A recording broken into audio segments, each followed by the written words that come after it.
I'm David Charvet with Charvet Classic Cars. We're here in the showroom today with a 1929 Packard Model 645 Deluxe 8 Dual Cowl Sport Phaeton by Dietrich. That's quite a description, but this is quite a car. It has quite a great history, too. I'll be back to tell you more about it after you take a closer look.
You know, Packard was a leading luxury car manufacturer in the world during the 1920s. They outsold every other brand, Cadillac, any of them. Packard was the top of the world. And by 1928, 29, they were really on top of the world. They were selling lots of cars, and people had plenty of money to buy them. By 1928, summer of 1928, which was the introduction of what they called the 6th Series, they introduced this car. And the backstory of it is the gentleman who designed it was named Raymond Dietrich. He was born in 1894. He started his career in 1913 as an apprentice at Brewster Body Works. And by 1925, he was out on his own with his own company called Dietrich and Company. And he really became one of the most renowned designers of automobiles of the custom type during the classic era. Dietrich bodied cars are revered today for their quality, their stylishness, just everything about them. And by the time Dietrich went out on his own in 1925, he was noticed by Packard, and by 1928, they were actually listing Dietrich designed cars as what they've called catalog customs. They were a custom body, but they were made in greater quantities than just one-offs. So this is that type of car. This is a Dietrich Model 645, and again, that stands for the 6 Series on a 145-inch wheelbase. This was the biggest Packard made, the most luxurious Packard made for the 6 Series, or 1929, we'll call it, because they were made from August of 1928 until August of 1929, but they're referred to today as a 1929 model. It's a big car, yes, 145-inch wheelbase, but the design, again, of Dietrich is spectacular. His hallmark was this raked windshield, this slanted windshield, canted back, and every Dietrich designed car had that styling cue, which really adds to the excitement of the car, you might say, and it looks like it's moving when it's standing still with that little bit of a rake, because most cars of that era had straight windshields. This is a Packard-bodied car next to me, also 1929. This is a 633 coupe. Again, it's on a shorter wheelbase, but you'll notice the windshield is straight up and down. This is, again, a factory-made Packard car.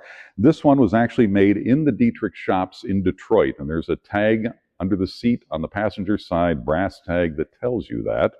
Later, when the Depression hit, Dietrich ended up having to really close that business. He really sold the name, the Dietrich name, and Briggs Body ended up building, and Murray actually were the ones who built most of the Dietrich-bodied Packards during the 1930s for Packard. So anyway, this is a true Dietrich car, and they built, I don't know how many they actually built, but it was a small amount compared to the rest of their production, obviously. And this one being the most luxurious, the top of the line. This had the large engine, the 384 cubic inch straight 8 with 9 main bearings, 105 horsepower.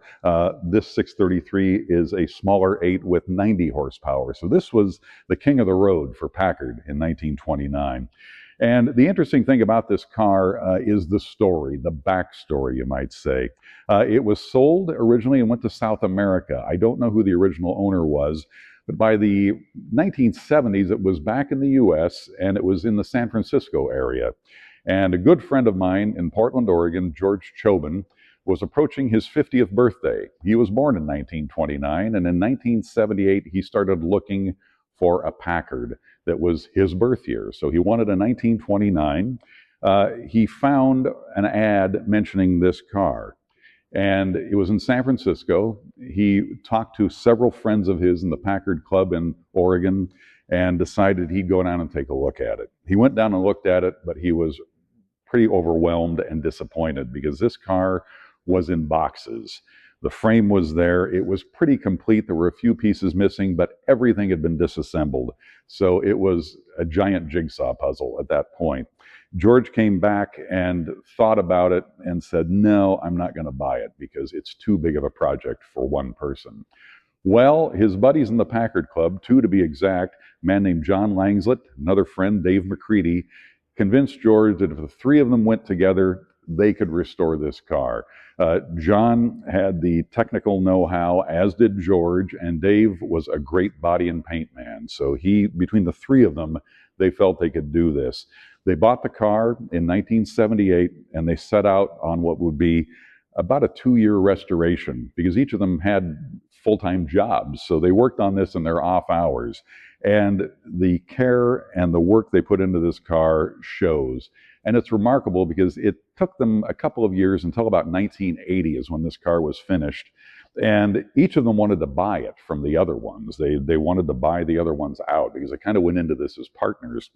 Well, George prevailed, and he ended up buying the car, and he kept it until he passed away in 2022. So now, when I'm making this video, is 2026, so it's been about 48 years that this car has been in the Chobin possession, Chobin family possession. And it's really been taken care of. George had a Greek restaurant in the Portland area, and when this car was finished, he parked it in the middle of the restaurant put a ropes around it, and it was the centerpiece of Marika's, his Greek restaurant. And that's where it was for many years, but it was taken out usually several times a year for tours and out really more for show than anything. In 1987, it was part of the contingent of old cars that went from Portland up to Timberline Lodge at Mount Hood for the 50th anniversary of Timberline Lodge. And it made the 140-mile round trip from Portland up to Mount Hood and back without missing a beat. And then it was back in the restaurant.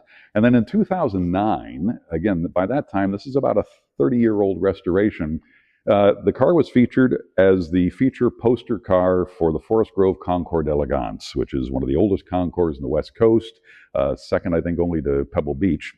And Forest Grove featured this car on the poster, on all of the advertising for the Concours that year, and this car was prominently displayed.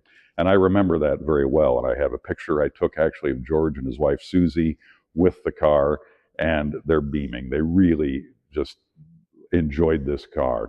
Matter of fact, the car was dubbed the Empress Anastasia. That's actually was Susie's name, was Anastasia Chobin. And again, it is a wonderful automobile. Now, George passed away in 2022.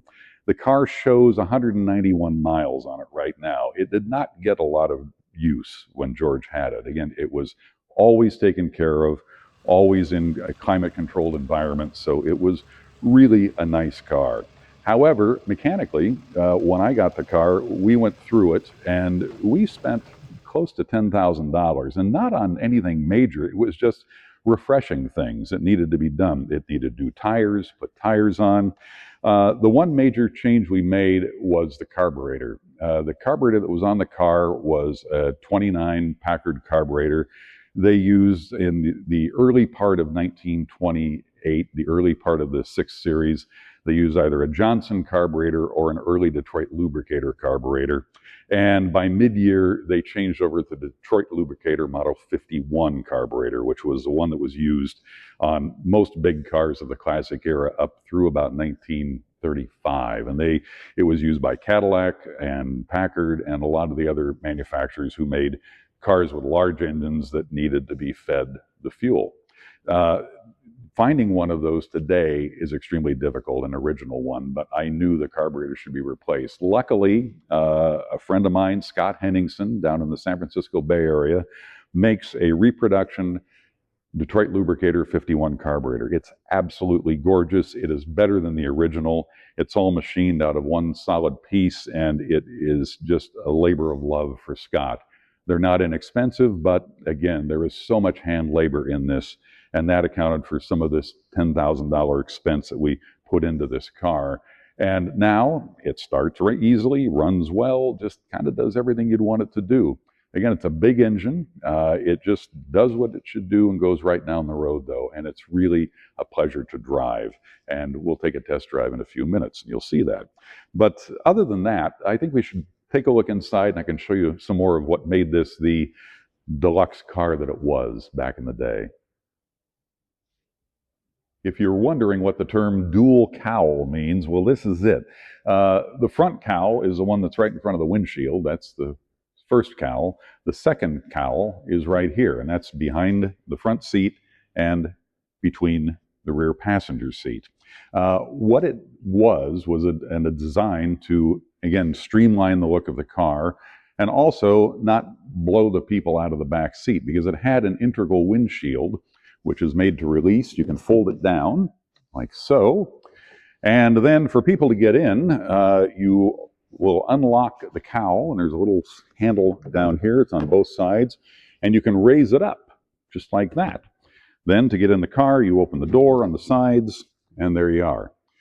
You'll notice, again, the upholstery in this car is all leather, beautifully done by a great upholsterer here in the Northwest years ago named Stan Jones. And this upholstery looks like new. The dual cowl has a separate compartment here for storage. It also has 2 compartments underneath for storage as well. Has a folding footrest and an armrest in the back. So again, a great combination. You just simply close it down.